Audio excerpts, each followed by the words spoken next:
I'm on time. What's up, everybody? Welcome back to Reach Our Reptiles. 602. My name is Garrett Hartle, and this is the lovely Jessica. It's like I'm tickling her or something. Oh my God. The way you react is weird. Oh boy. One of these times, it's not going to be family friendly and you won't show me again. Oh, she knows how to work it. All right, so I hope you guys are doing well. Thank you guys for joining us. I am pulling up our YouTube channel so I can get at least somewhat of a glimpse of what you guys are talking about. You just like to watch yourself. Well, I'll make sure I'm in frame. Yeah, here we go. I got my resources, which is you guys. So, I have only a couple of super chat dances. Oh man. So, yeah, if you guys would like to be featured in a super chat dance, whenever anybody super chats in, you can shoot me a nice little dance of yourself, your kid, your dog. I don't think we almost never get anyone themselves doing the dance. No. Everybody uses their kids. Yeah. And their pets. I've even tried doing that before, but it doesn't always work. But yeah, my cell phone number is 412-925-1933. If you want to shoot over a little super chat dance, that would be great. Other than that, we do community posts, and that's where you guys can ask your questions. So if you go on our YouTube channel to the community tab, you'll see a funny looking picture with a bunch of people you don't recognize wearing our swag, trying to figure out what questions we should ask. If you send us a picture of yourself doing that, figuring out which questions we should ask, like in the picture, and you happen to have some Reach Out Reptile swag, we'll feature you there too. So lots of opportunities for you guys to kind of jump in and have some fun with this. Other than that, for the next hour, I'm all yours. If you want to bypass that whole system, you can shoot a little super chat and we will go from there. Ryan Hood says, can you talk about distinct traits of the different lines of super dwarfs like Travis, Cubus, etc.? Like Travis, like bloodlines or localities? He said different lines of super dwarfs, so I'm assuming bloodlines. Yeah, okay. Well, actually, that's a really good question. So, you know, one thing a lot of people say is like, you can't tell the difference between the localities and stuff. I think that's so silly because if you spend enough time with them, you can tell a difference between, like, this looks like that one that was bred by so-and-so so many years ago. You know, like, if you can't tell the difference between the localities, I bet you would have a hard time telling the difference between your individual animals. Like Jess, I mean, you can probably attest to this. I can't tell the difference between anything. But if you brought me a normal snake out of that room, like a wild type, we have a bunch of wild types, I could probably tell you what clutch it's from. Oh, you definitely could. You can look up a picture from 3 years ago and tell me what clutch it was from. Right. So and who the parents were. Just because we're a Would did Brian call you the Ancestry.com of snakes? Who was that? Who called? Was it Brian Farley? I thought. I don't know. Somebody heard that said one a couple of times. Yeah. So it's kind of fun to know the different bloodlines because you get to know different people's tastes. So if any of you guys watched last week's video, Rob and I were holding back our holdbacks from the same clutch. We did a breeding together. I owned the dad, he owned the mom. It was done down at his house. And we're like, I want this and I want that. And we both had different things we were looking for, right? So I love the locality influence. So I wanted that was a Kayuadi based one. I wanted the most Kayuadi intensive influence on the color and pattern. And Rob just likes pretty snakes. So like bright, clean, that's what he's after. And so what's funny is like in the clutches that Rob has produced at his own place, not here through Reach Out Reptiles, you can really see his style, his preference in those animals because they're always really light and bright and clean and pretty. I tend to like the busier patterns and different things like that. So what you get is different breeders that end up having a different kind of a legacy. So Ryan, you mentioned Travis Cubus bloodline. Travis has produced, I mean, I don't know, nowadays other people might be getting close, but he produced tons and tons of Kalatoas. And Travis really liked super clean, uniform patterns. So a lot of the Travis Cubus line Kalatoas he would take, you know, sometimes like darker or more speckly or whatever, different, all these different wild types. If you look at people that have the wild type collections, like every different snake looks different, even from the same locality. But he would always pull his favorite ones and go ahead and breed them. Usually those F1s that you see, people didn't have a lot of selectivity to those for the most part. You know, usually people don't have a large sample size. They can be selective in F1s, or the animals just don't cooperate. You're just trying to get them made. But once you pick your holdbacks, the bloodlines start to change. So the Travis Kubis stuff, I'll go grab one. I'll show you. I think we have like a 2 or 3 year old girl in here from Travis Kubis. Here we go.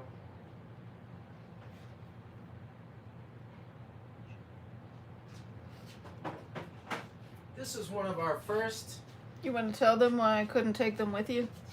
Oh yeah, well we're plugged in here. Someone has used our phone here a little bit heavily. Someone. We'll get you in there in a minute. This is a Travis Kubis line animal, and it's very close to kind of the traditional Travis Kubis look.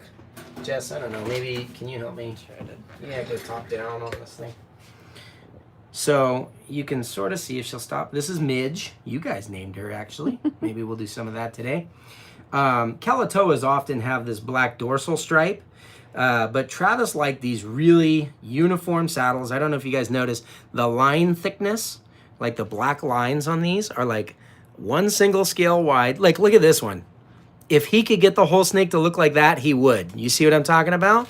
This particular one, like every diagonal scale is completely filled in, and they're perfectly symmetrical lines. You see that? Mm-hmm. So the type that he would hold back is as much of that as possible. Now me, on the other hand, I love the thick black dorsal stripe and big white side rosettes and high saddle counts on my Kalatoas. Woo! So typically, even if I'm getting a Travis Kubis line, they may not be the most symmetrical, but I'm like, okay, this girl has pretty decent dorsal striping. See it? From there to there. By dorsal striping, I mean the black line down the center almost connects. I like that because there's not a lot of localities that have that.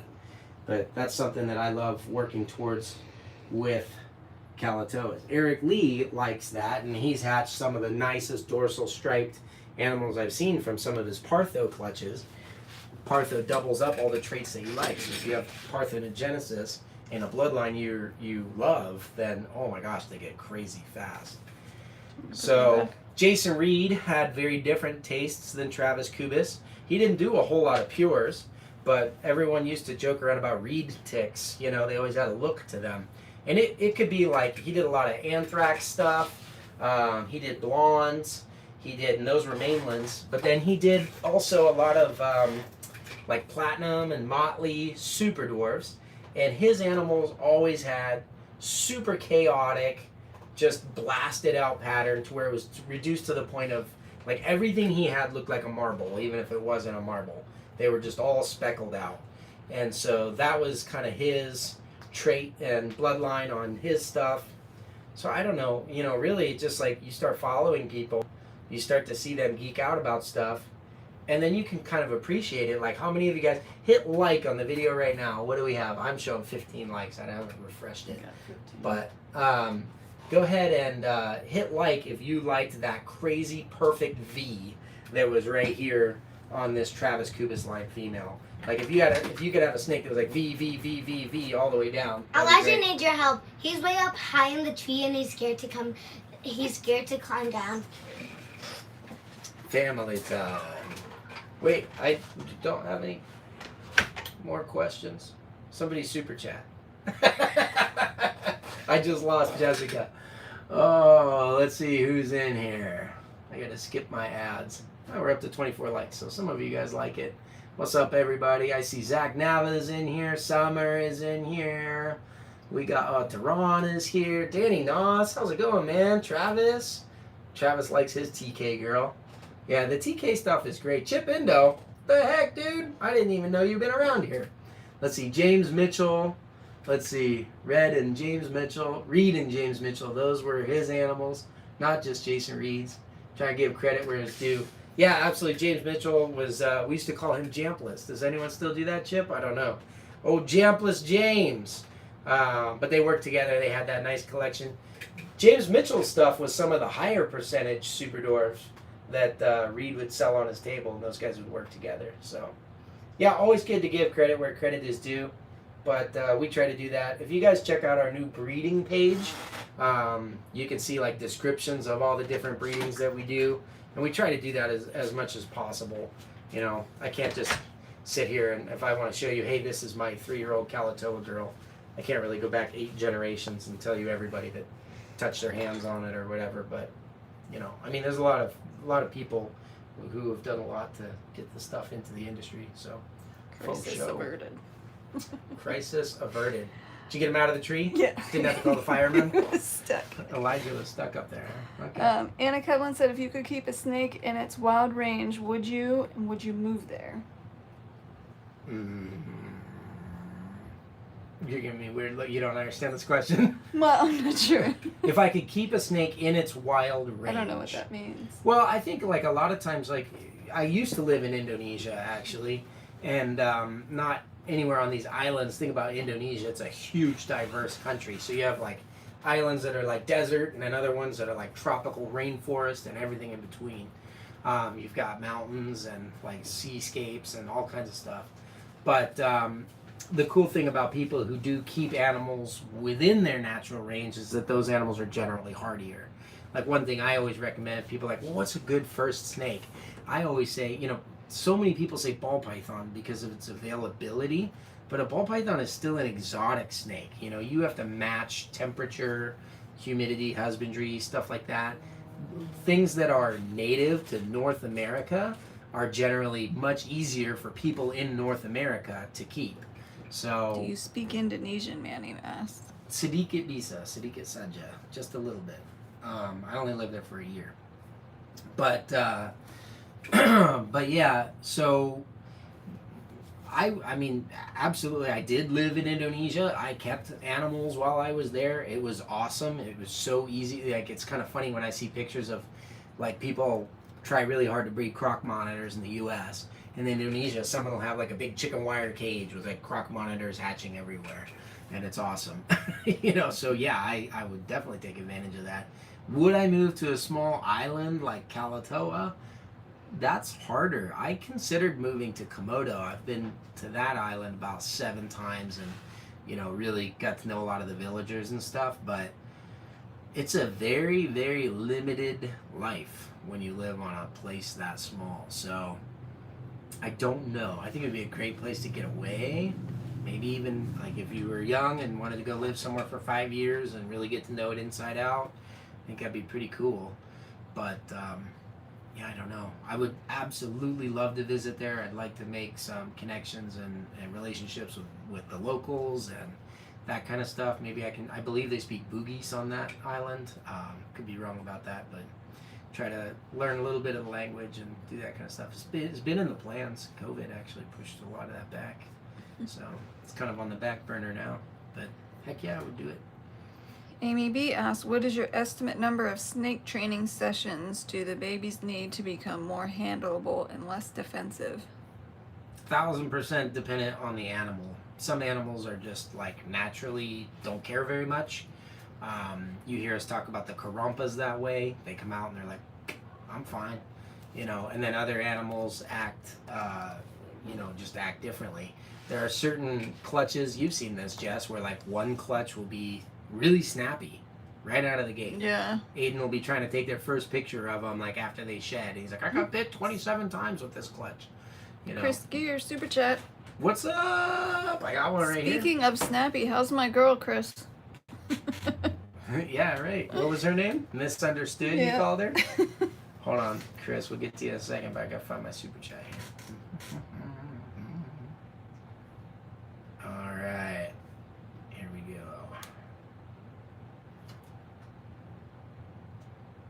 There's no Woohoo! This is Angela Ferraro's.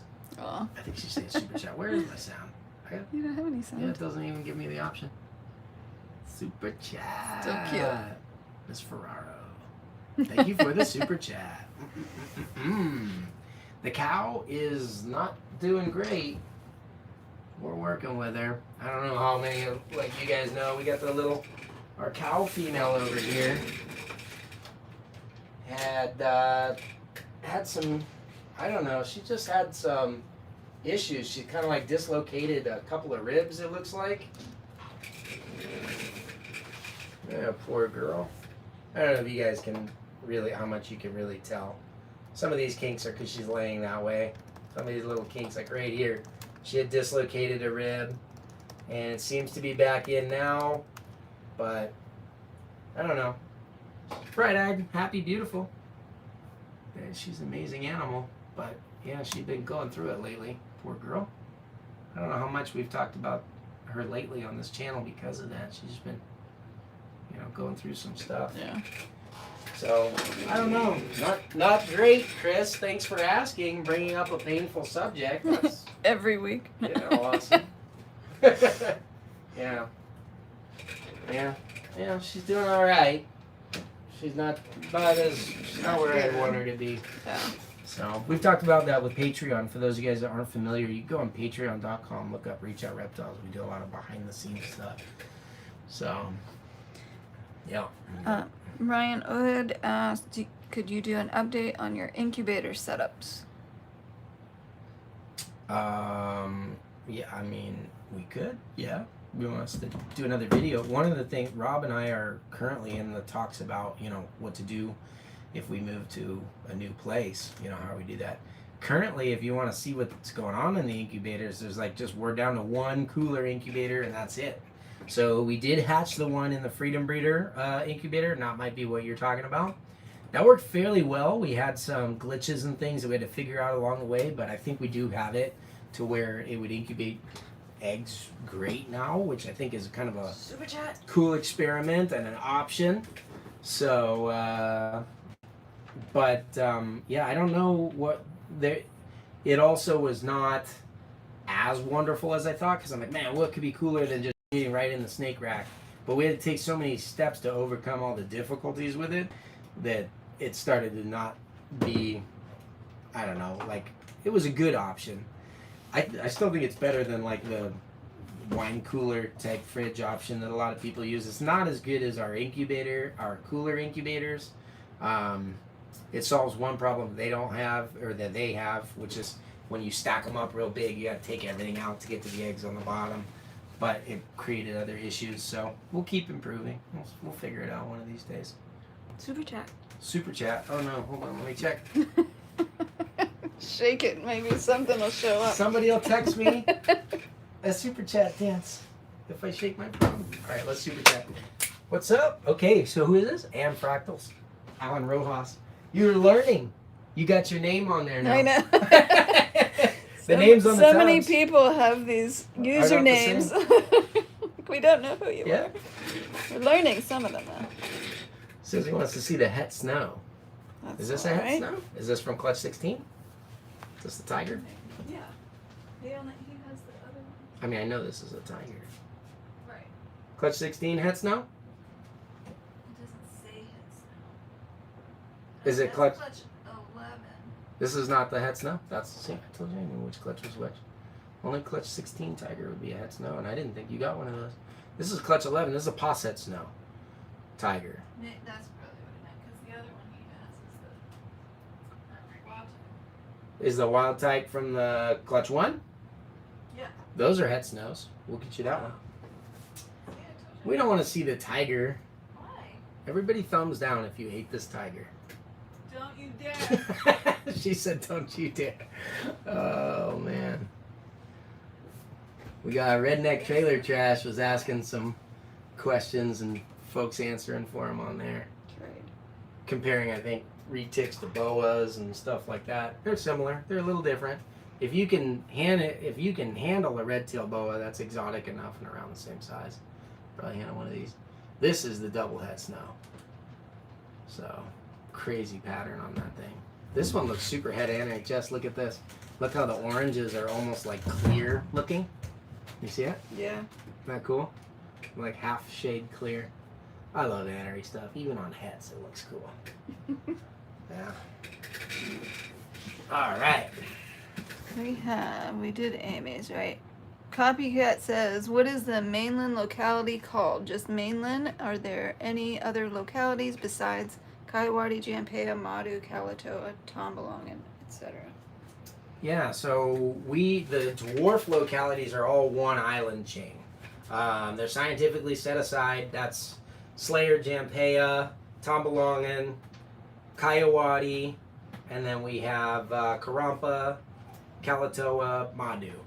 Honey Island, some of them have like AKAs and stuff like that. So those are the ones that we work with and specialize. If you guys want, you can, on Reach Our Reptiles, we have like a whole map with pictures of all the individuals, like individual pictures of our animals, not all of them.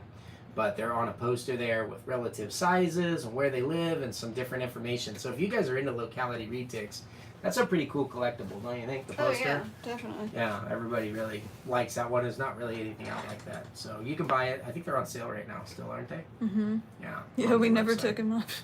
Yeah, so go get it quick before Hurry we up. remember that those are still on sale.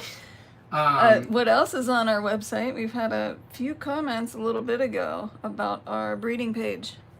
Oh, yeah. People are very excited about that. You guys like that? We put a lot of work into that, but it's just trying to get all the information that's here and why I like the animals onto there. So if you go on reachourreptiles.com, you see the 2021 breedings. You'll see, like, as they hatch, pictures of every baby. You can reference your baby. You can connect online to a community of other people that are keeping baby retics by doing a hashtag with your clutch number. That stuff is pretty cool. Manuel wants you to do a super chat. Hold on, let me see if anyone texted me in a super chat dance. I know some of you guys who are watching and I'm not giving dances. So, but the locality question is this. There are lots of localities, far more than have ever been realized in captivity, because, I don't even know if that counts as a dance. Was that good enough for you, Manny? Because, you know, like their range covers... Got a lavender. What's up? Lavender. Lavender what? Manny? I only have one. Sorry, who, huh? Manny, do you only have one? I don't know. I don't know what he's got right now. I guess could be a little bit more specific. We have so many babies on there right now. She's like literally looking through 300 babies to find your name tag on them. So this would be Manny. Yeah. So like the country of Indonesia is one country that retics come from, but within that country there are 17,000 islands.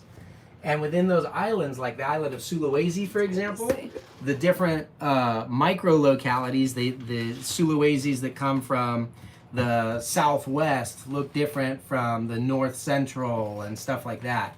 So, you know, and then you have them in the Philippines. There's dozens, maybe hundreds of localities from the Philippines and all that kind of stuff. So the word mainland is a little bit deceptive because mainland would actually refer to, if you look on a map of Southeast Asia, good looking, right, Manny? I think she's in shed too because she's kind of pasty looking. It's not as vibrant. But mainland would be like Malaysia and up. So like Malaysia, Thailand, Cambodia, Laos, Vietnam. He said, how's her hook training going? You get all the way. She's great. Right? yeah. Look at her. She's like super curious and awesome. Yeah. Yeah. No, that snake is amazing. So that's technically the mainland, but a lot of the snakes in captivity come from places like Java or Sumatra or Borneo. Not as many in captivity from Borneo, but Sulawesi there are quite a few. Those are all considered mainlands as well. It's kind of like here's the dwarf island chain, and then mainland is everything else. And the reason why we do that is because mainland retic is sort of there's 3 subspecies of retics currently. One is Jampeanus, which are the ones from Jampea. One is Satuprai, which is Selayer and up into the Bantang, Sulawesi area. And then the third one is Reticulatus. That's the nominate species. Those are just called mainlands. Currently, everything else is grouped under that. If they looked at it, they'd split it all up, just like BOA's water monitors and stuff like that. And they are looking at it. But yeah, so there's tons and tons of localities. They each have their own unique traits. We do work with a few just for funsies, like more of my pets than anything. I've got a few localities of mainlands, like Halmheras, I've got several different like micro localities of Sulawesi's. You know, I have a Seram. I've had Bhutans. I've had Balis. I've had Sumatrans. I've had Javans. I've had a lot of stuff over the years.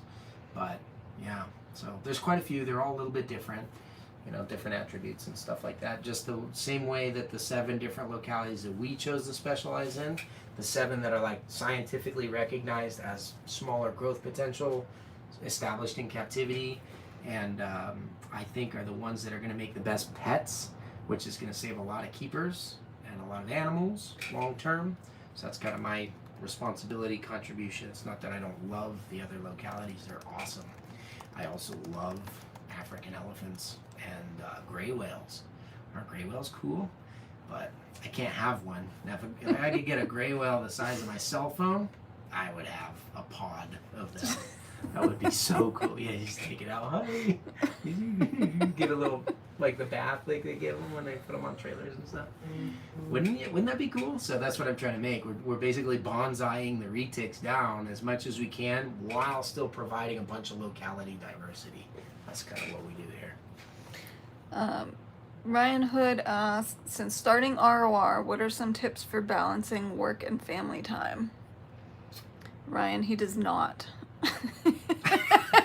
You want to answer this one? Yes, if anybody has tips for training people, comment below. We are currently Hooks training. work on them. I used hooks. We are training Garrett to maintain family life as well. Yeah, it's hard. So yeah, the business phone number that you give out every week works. 412-925-1933. Text me your super chat dance. Hey. And it only works when, Garrett? 9 to 5, Monday to Friday. There you go. He's learning, guys. We got two super chats.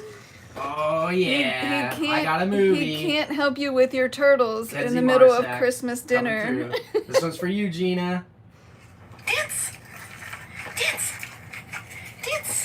Aw. Nice. Dance.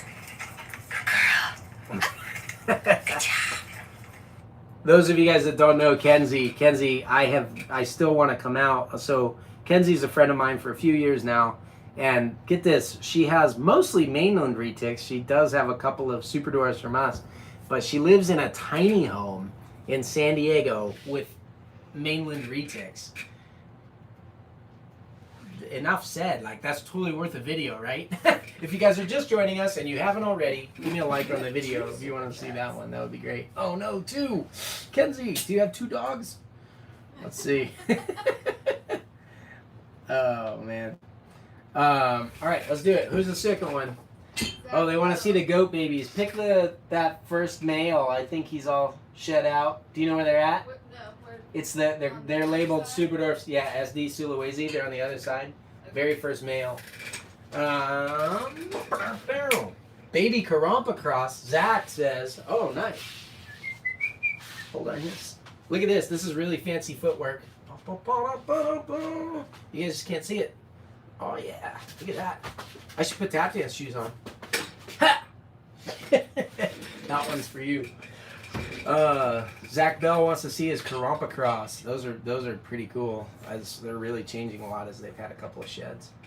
Yeah, I don't know. The big thing with with the family time, like, we try to make ourselves accessible, and that's what these videos are for. But then we always get the people, like, I don't think people understand, like, I'm approachable. I'm giving you my cell phone number here on a live internet thing.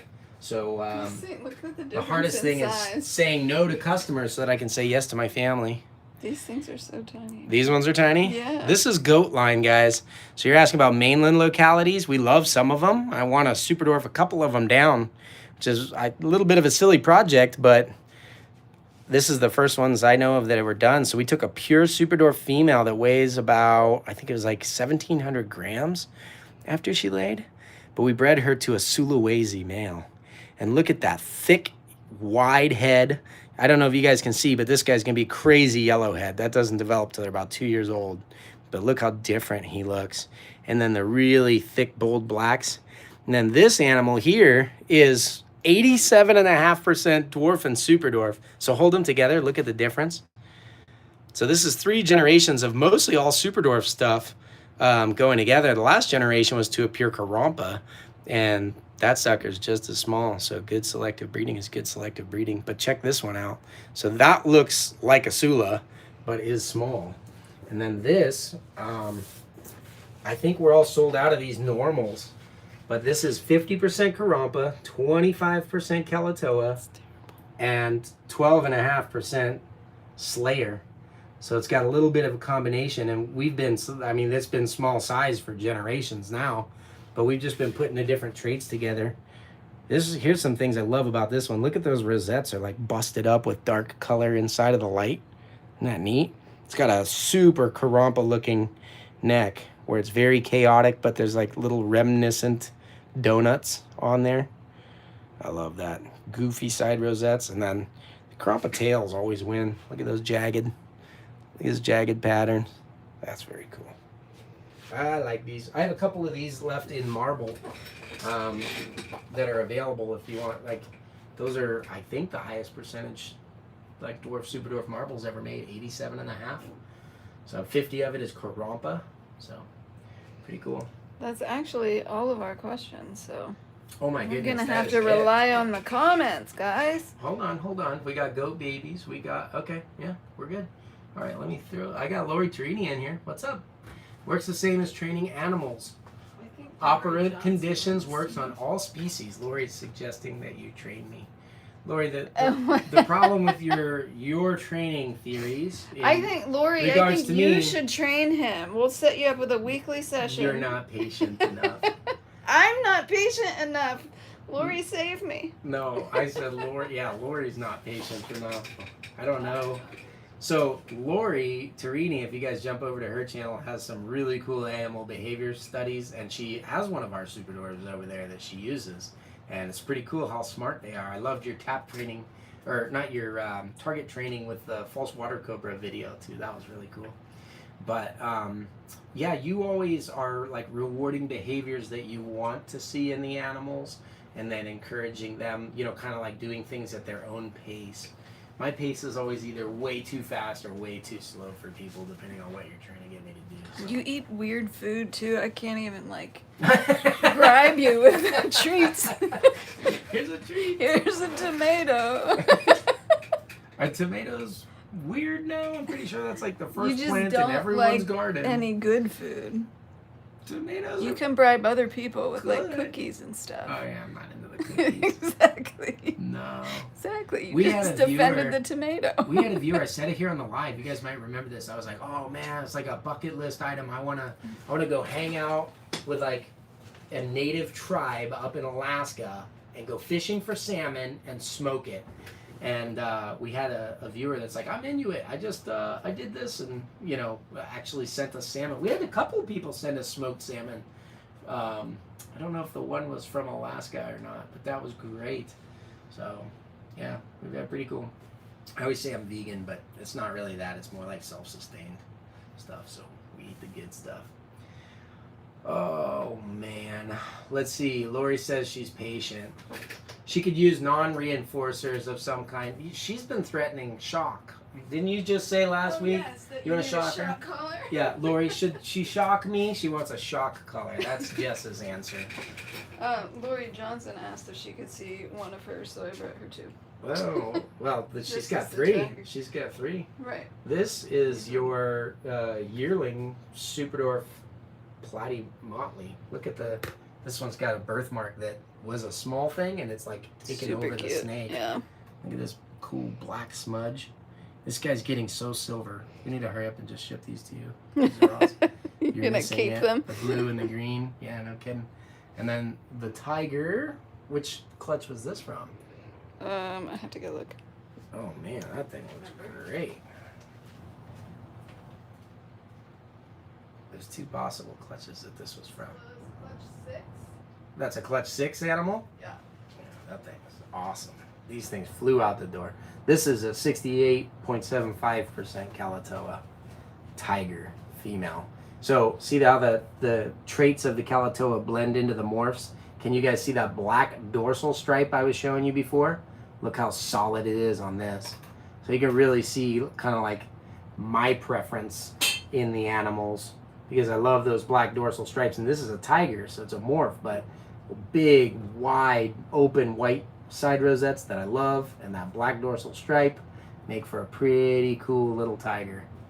So, reach our reptiles influence eventually. Yeah, she had a She had a new one, right? cross. Yeah. Yeah, like Karompa cross too. Very cool. There we go.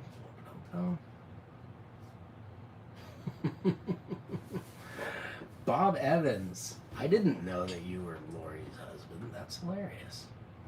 Very cool. Do I have a dwarf female adult to see size?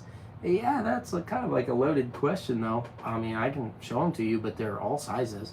I've got pure jamp females that are like 7 feet, that are, 15 years old or whatever. And then I've got, like a 50% dwarf cross female that would be like 12 feet. So the label is not really what determines the size. Our biggest snakes are about 13 feet from our largest bloodlines. The heck is this one? Danny Is Noss this said I Lori's? need a taser. Is that this what you were Lori's talking about? snake? Yeah. Wow. Jeez. This is another one of those Karompa crosses, but you can see how different it looks from the other one. Yeah. I mean, It's a there's lot similarities, but, well, it's going to shed too, so it looks dark. But look at the cool pattern on that sucker. Look at the, zigzags going back and forth. It doesn't know if it wants to be shattered or Yeah, or I like the clean. perfect little S there. Yeah. That's cool. No, I need to go back and look through these ones again. I haven't been staring at those enough. Those things are turning out cool. I like that Karompa stuff. Yeah. So, yeah, Mania, I mean, we could take them out, but whatever I pull out is going to be a little bit of irrelevant. We have a video on the thumbnail that says how big, and we actually pull out a bunch of different bloodlines. We put all of the bloodline information on there, and then we did weights and lengths and showed video of me handling each one. So really, I mean, if you're like, hey, I think a dwarf retic might be for me, don't just go shopping on Morph Market or something and buy a dwarf retic. You could literally end up with anything from a snake that weighs 6 pounds to a snake that weighs, well, if it's misrepresented, 150 pounds, 200 pounds. But rather, what the conversation that I have with people who are prospective buyers is, what is it that you're looking for in size? I'll recommend the bloodlines that are there. So if you're Just like, pulling out random ones. this, See if you can identify them all. this looks like a Motley Golden Child Tiger to me. Yeah, what clutch? Oh man, there's 2 clutches that these could have come from. Motley What? Golden Child Tiger. Come on, These are I thought you could. literally like I this thought you snake could has identify. 0 identifying. I factor. thought you could Clutch identify. 13, No. 14. Guys, he was wrong. We have it on video. It's a run from 14. I hope Rob's watching. Uh, You have a super chat too from Alessa. all right. What's up? Alessa Clutch says 27. the Clutch 27 hatch yet. Any female tigers? They're on that page. Good. That's cool. Yeah, this is nice. Look, this is the Motley GC head stamp. A Motley GC Tiger. It's pretty cool. Yeah. Real thick and heavy down, and then the tiger cleans it up, but it just busts out Chip back and says, forth. do you like cupcakes? It's pretty cool. No, not really. See, Chip, I told you. Maybe He's carrot weird. cake, a little bit of stuff on it. All right, let's do the super chat dance. I don't have any more. Chip is Chip is saying, well, it's better for everybody that way. Alessa, thank you very much. Chip saying pure mainland breedings, wild caught, full level, 5 different localities. Oh, been keeping it quiet. I don't know if I was supposed to read that on a live video.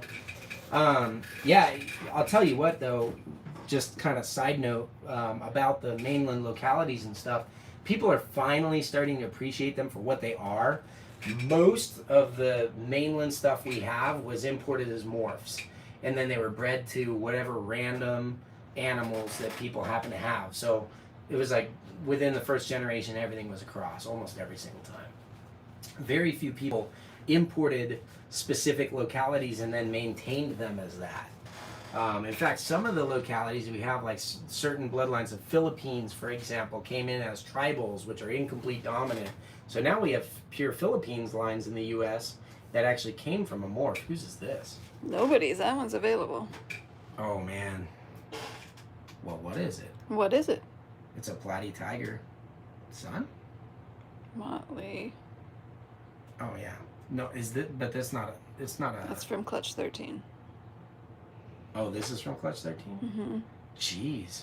So, okay, this is what's Is cool it about. Platinum Tiger Motley Ooh. GC? Yeah, it's platinum. I was like, is that a sun? Look how clean that is. Doesn't that look like a sunfire? Yeah. Except Clutch 13 didn't have any sunfires. Yeah. So that's just super clean. I'll show you guys another one while we're doing that. Oh, we got to answer. Did Clutch 27 hatch yet? Hold on. I have them all memorized right here by number. And show us your coolest house snake. Clutch Girl with scales. 27. Clutch 27 may have hatched. May Yes, have, there were tigers. Possibly. It did hatch. I don't have male, female. They're not shed. They're coming out of the eggs. What did they want to see on that one? House snakes. Your best house snake. Oh, my best house snake or like normal? Alright. Hold on. I'm going to show you a couple. Where's my snot leak? I'd bring the camera in there, but I can't. I think you can now. How's the battery? Is it? I can't see It's it. got to be caught up. How do you see the... We're very professional around here.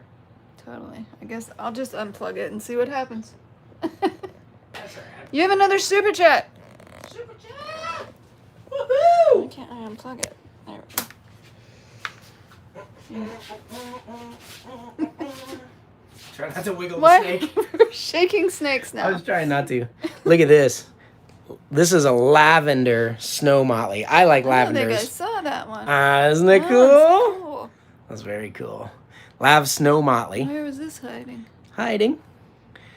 Super bold pattern Who on hides this. some of them? Is this for sale? Yeah, this would be for sale. It's a boy. Dwarf and Super Dwarf Lav Snow Motley. Look at his neck pattern. It's got like 3 stripes. So there's something super weird about Motleys and Golden Childs that come out of Motley Golden Child clutches. They start to like almost take on traits one of another. Like the Golden Childs have too much pattern and the Motleys are too reduced. It's super weird. There's some weird play on things. Like this looks, you could tell it's a Motley, obviously, but it has certain Golden Child-ish Cool traits. little line there. And if you guys like that one, I got another one. Played his brother. If you take that snake, a lavender snow A little motley. freckle on his head. And what's cool about lavender snows is like you breed 2 together, you can get white snows, purple snows, and lav snows in one clutch. This is a platinum lavender snow motley. So this snake plus platinum threw this sucker together. And I mean, they both of them, like especially this platinum, looks very sunfire-ish. Has pulled that chain thing up. Look at the difference in eye color too. These ones have like crazy ruby eyes. The platinum changes it a lot. It's pretty neat. Oh, terrible video. You'll just have to go check out Clutch 13 if you want to see pictures of these. They're in there. So I can't be hiding them too much. They're published on the internet. But this is really cool. I'm actually, so I love platinum aneries. I am very interested to see what a platinum snow turns out like as an adult. I mean, they're very strange color tones. It's like a, Yeah. it's like It is green and odd. peach at the same time. It's very weird. It's kind of like a pale yellow. Oops, got it. Yeah. So It the has, like, a super chat strange depth to it. was Chris19. Did you catch the photo of the pure Kalatoa, kind of, sort of, maybe anery looking hatchling yesterday? No, who bred it?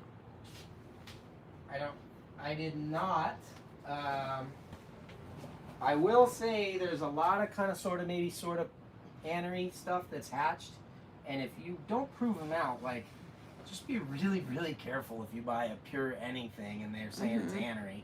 First of all, a lot of times people reach, I don't know who bred it, but a lot of times people stretch as hard as they can to call something a Kalatoa, and it might just be a super dwarf for like unknown locality cross bloodlines. And then the aneries are commonly misidentified when they first hatch.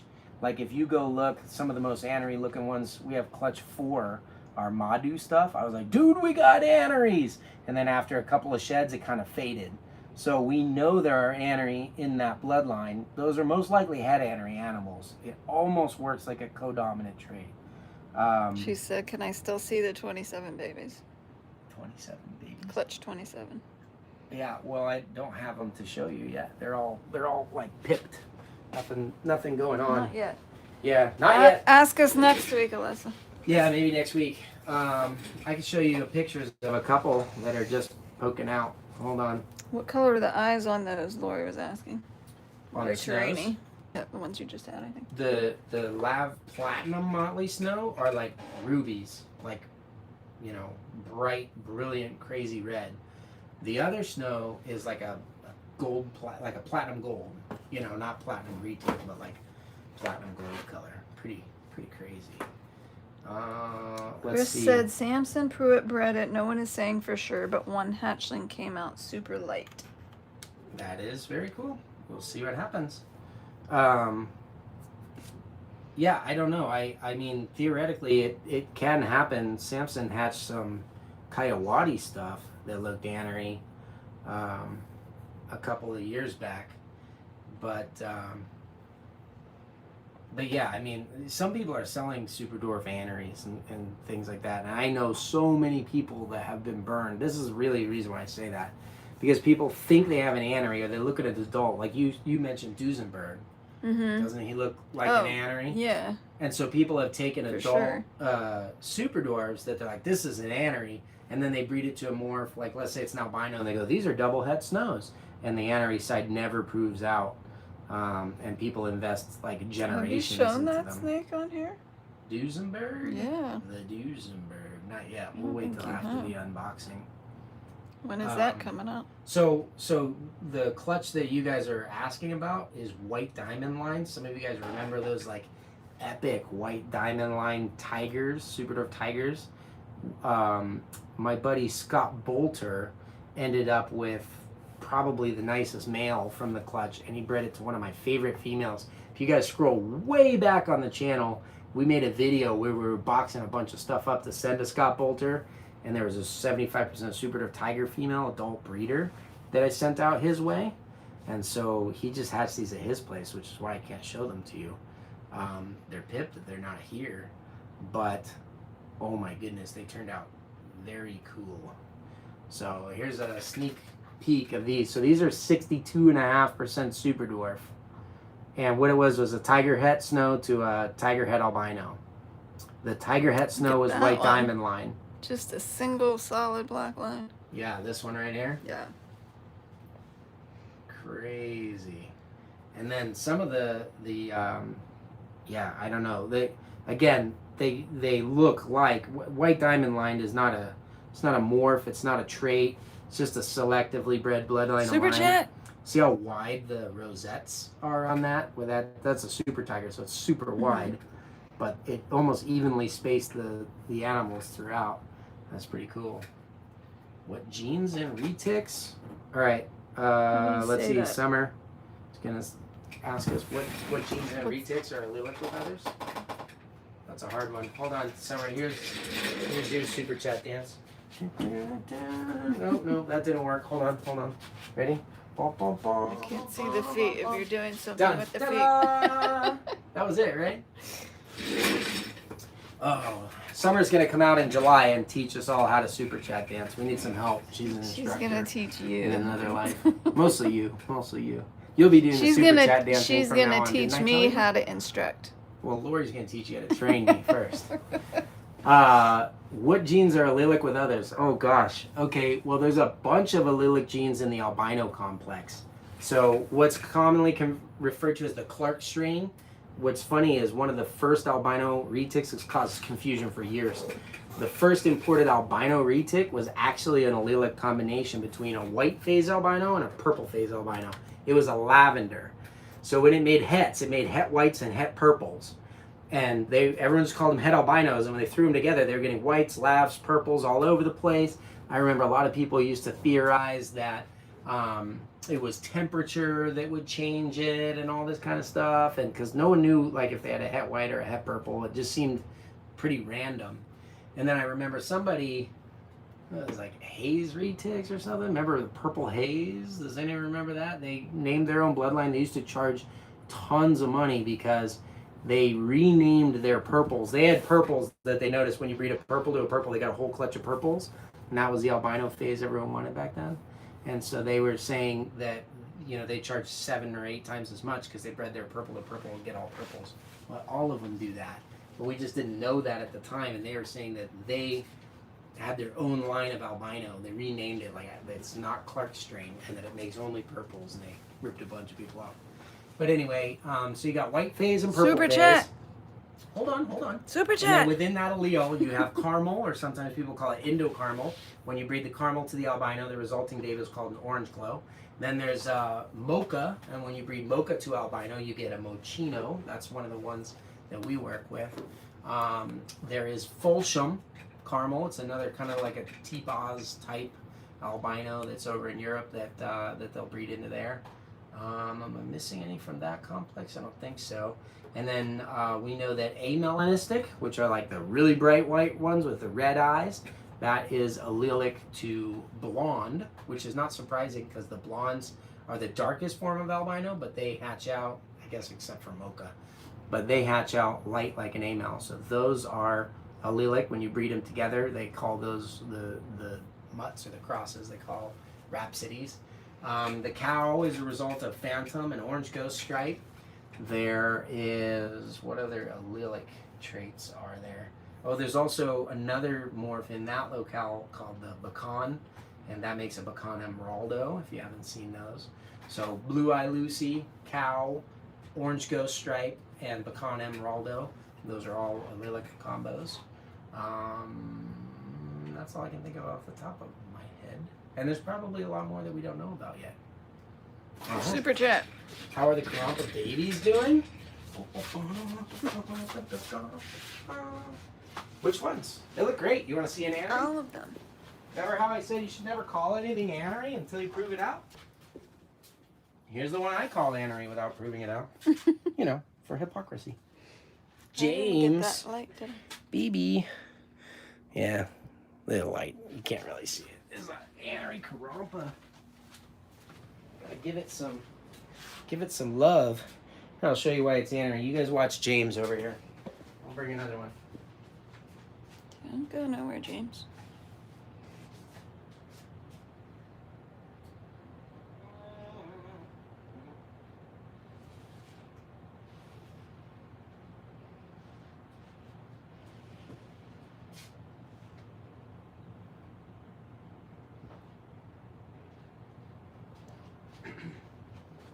All right, here's James and his older brother.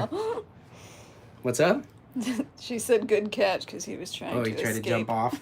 Here's James and his older brother from last year. Look how crazy gold these Karompas turned out. This is another good example of why, like, all of our Karompa adults look anery. But the babies came out like this. I had that one. No, we got a new one. Stop trying to get out of it.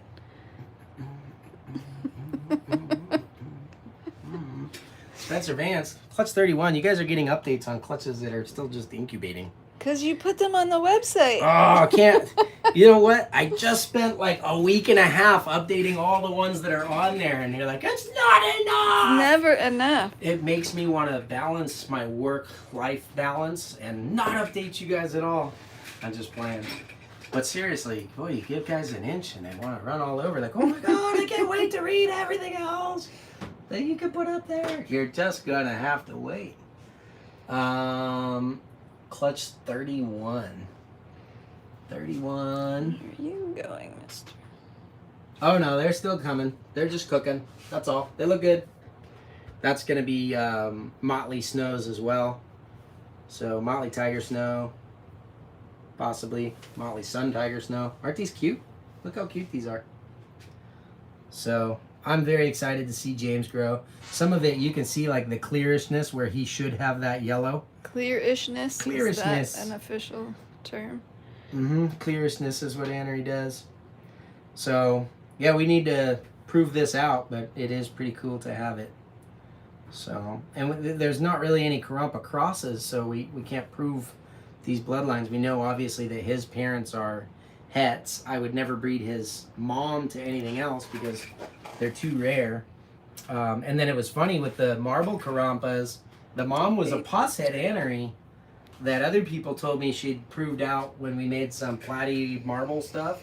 Actually, Lori Torini, your clutch, I wasn't convinced that there was aneries in there. So I wanted to prove it out because Dad Karompa was 100% het anery. So we ran him to the marble posset and we didn't get any. So we're still not proven, but we'll get there. It's fine. It's Does this guy hold back? Yeah, these are all holdbacks at this point. Right. Does this guy have a name? No, you want to name him? Should we name this one? What do you guys think? I don't think he has a name. Let me go see. You better check first. Yeah. We'll end up with a middle name. No name? Well, we have some of them named. You know, we got Natalia as his sister. Yeah.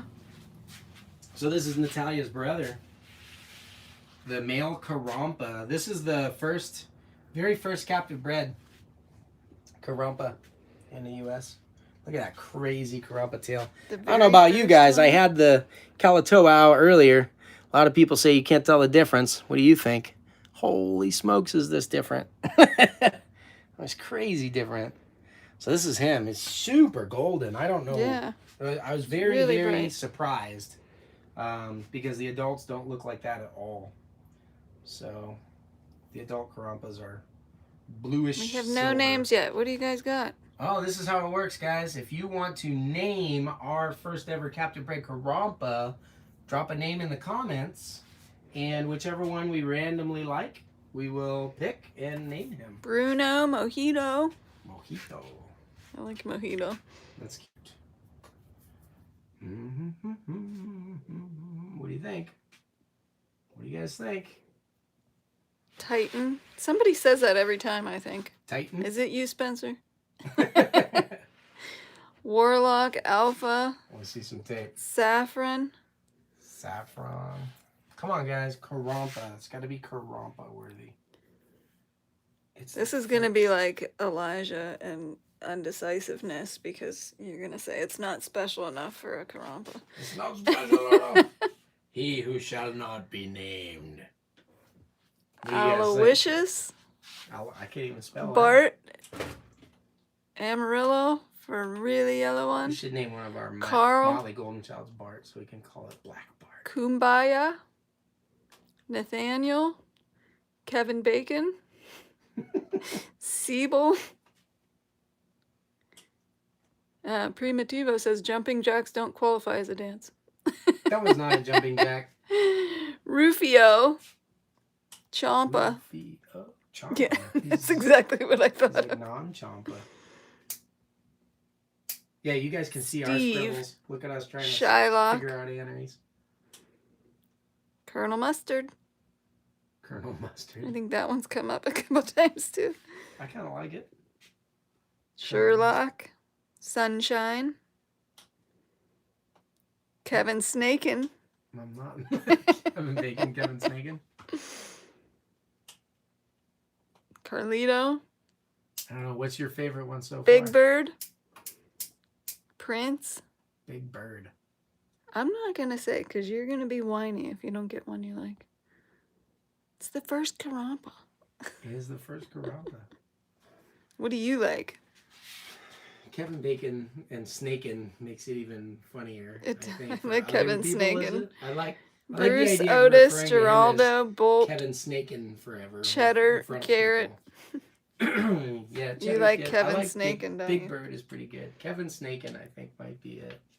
Is that Karompa worthy? First ever captive bred? Is it demeaning to I call him think. Kevin No, Snakin? I think it's fun. Yeah, plus he is semi-related to Kevin Snakin. Cheese Whiz. The actual Kevin Cheese Whiz is good. But I don't even know if he's going to stay yellow. You know what I mean? Cash. All right, we're going Kevin Snakin. He's actually 7 degrees separated from Kevin, the real Kevin Bacon. Kevin Snakin. How do you spell Snakin? He spelled it Snakin. Kevin Snakin. In, I guess. But if you're spelling it like bacon, looks that's like not snack. correct. But I guess there'd be a C in there. Should we Somebody name else another spelled one? it with an E. Should we name one more? Yeah. All right. You know who doesn't have a name? You guys will like this. And somebody wanted to see a cool house snake earlier. This is probably my coolest house snake. I have others, but this is a pure KZN red. So it's KwaZulu-Natal locality capensis. So it's the Cape house snake. Probably, I think, the best pet house snake, and really don't see them a lot. You always see the brown house snakes, and those are lame. So this one, although it looks like a brown house snake in this light, here. It does. This is our breeder female. She is a monster. Look how different that color looks out here. Yeah. So she's it still looks lame on that camera. Definitely, yeah. She definitely looks like brown on there. She's but like brick still red. looks better. Yeah, this is like Yeah. a red snake. Here, put it against brown. Can you see how red it is now? A little bit. Yeah, his Still looks- camera and his white balance Yeah. and the live thing. So we got the KZN locality female. My first breedable female. Girl Scale says amber. Danny Noss says bourbon. Bourbon. Spencer says Aquila.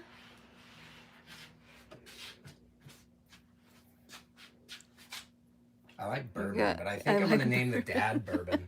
I have a male. I have a male pure KwaZulu-Natal. Coral May. I like that one.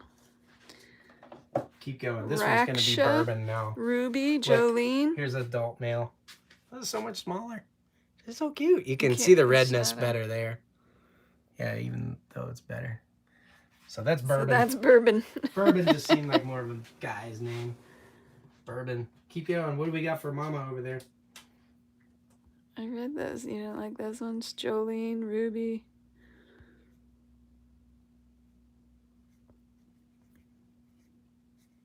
Jolene. is Ayala, Jasmine. Nutmeg. Let's go Jolene. Jolene. Ooh, nutmeg is good though. We'll do Jolene. I like Jolene. All right, so as always, if you guys want a picture of me holding the snake that you named, send us an email, info@reachoutreptiles.com. For those of you guys that wanted like more information, I saw a couple comments, and you know we just can't get to like all of them in these feeds. And that's kind of what the super chat thing is for, just to allowed us to kind of participate and stop and interrupt and be live here with you guys. But a lot of people were asking about care and what snake's right for me, how big are they, all that kind of stuff. If you guys want to like see pictures of adults and stuff like that, and we've pulled some adults out on these lives before and other videos and stuff too.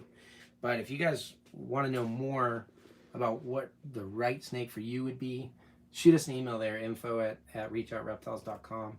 Let us know what kind of size range you're looking for, maybe what sort of experience that you've had. You look like someone mentioned boa constrictors, are they comparable? So that we have like a reference for a starting point. And then like what kind of price range you have. A lot of times I think people with lower price ranges, like, I just really want a pet. Just come in and say, I just really want one as a pet. That's the best piece of information you can give us. They start at $375. So it just depends on what you're doing. And then I don't know, what's the most expensive one that we have right now? I'm sure I have Right something I now, would the sell you. cow. No, she's not going anywhere. She ain't feeling too good. Right. She's gonna stay right here. She's priceless. Yeah, I know. We'll always sell you a holdback or something if you want to come give me 75 grand. Danny Noss says Garrett always tells me what the right snake is for me. I can't make decisions for myself anymore. Do you like it though, Danny? Admit it. You like it. You love every snake you've gotten from us. Am I wrong? And the thing is, like, I know my snakes very well, so I just want to get to know you guys a little bit, and then we'll make it happen. It's like playing matchmaker at ancestry.com. We're gonna have to come up with a name for that. Which one? That's not ancestry.com. What do you You're mean? gonna have to start doing the snake ancestry. Snake Ancestry. KevinSnaken.com. All right, guys. Thank you for joining us. We're going to jump over to Patreon. We'll see all of you guys Breeder tier. over there. Breeder level Patreon. Thanks, guys.